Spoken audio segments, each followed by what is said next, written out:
आज आम्ही सगळे सकाळी त्या सभागृहात गेलो। बिहार आणि आंध्र प्रदेशचं बजेट आज निर्मला सीतारामनांनी आमच्या समोर मांडलं। बिहार आंध्र प्रदेशचा विषय संपल्यावर आसामकडे वळल्या, सिक्कीमकडे गेल्या। आम्हाला आता वाटलं अजून एक तासभर भाषण चालेल त्यांचं, पण ते मध्येच बंद केलं। हे सरकार लाचार सरकार झालेलं आहे। ह्यांनी त्यांचं लोकमत घालवलेलं असल्यामुळे ह्या पुढच्या काळात त्यांचं सरकार कसं चालणार हे एक ह्या बजेटमधून तुम्हाला पाहायला मिळालं।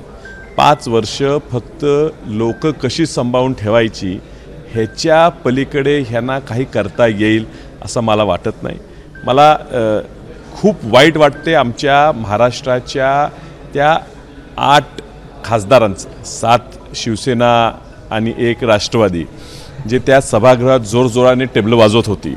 मला कळलंच नाही की कशाबद्दल टेबल वाजवत होती। कदाचित त्यांच्या कानात जे माईक का स्पीकर दिले होते त्याचं ट्रान्सलेशन करताना त्यांना काहीतरी चुकीचं ऐकू आलं असेल। ज्या वेळेला उल्लेख वेगवेगळ्या राज्यांचा झाला तेव्हा चुकून त्यांना महाराष्ट्र ऐकू आलं असेल। कारण मला आश्चर्य वाटतं ते का टेबल वाजवत होते।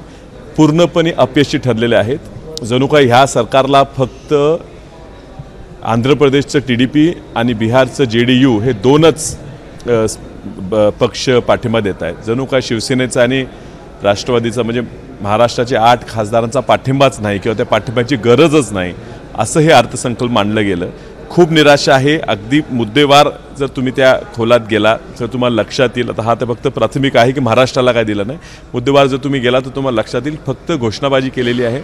आणि घोषणाबाजी करत असताना काँग्रेस पक्षाने जे त्यांच्या मॅनिफेस्टोमध्ये मुद्दे मांडलेले त्या मॅनिफेस्टोची कसं अंमलबजावणी करता येते हे माहीत नाही। फक्त ते उचललेत आणि फक्त घोषणा करून टाकली आहेत। कुठेही डिटेलमध्ये ते पैसे कुठनं आणणार, ते पैसे किती लागणार ह्याचा कुठेही उल्लेख नाही आहे। निराशादायक बजेट ह्या ठिकाणी मांडलं गेलं। एक प्रश्न या निमित्ताने उपस्थित होतो, मोदी सरकार हे कधी न चुकणारं, मित्रपक्षांना न मोजणारं अशी त्यांची प्रतिमा झाली होती। यावेळेस मित्रपक्षांना सोबत घेऊन कसरत होती मोदींची। मला मैत्री म्हणजे काय ह्याचंच विश्लेषण त्यांनी समजलं पाहिजे। मित्र असतो की एकामेकाच्या अडचणीच्या काळात उभारणारा, मला वाटत नाही हे मित्र आहेत। हे लाचार एकत्र आलेले लोक आहेत।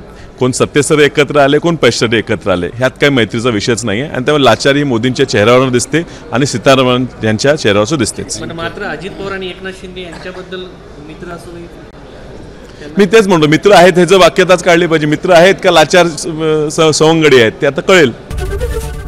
ABP माझा, उघडा डोळे बघा नीट।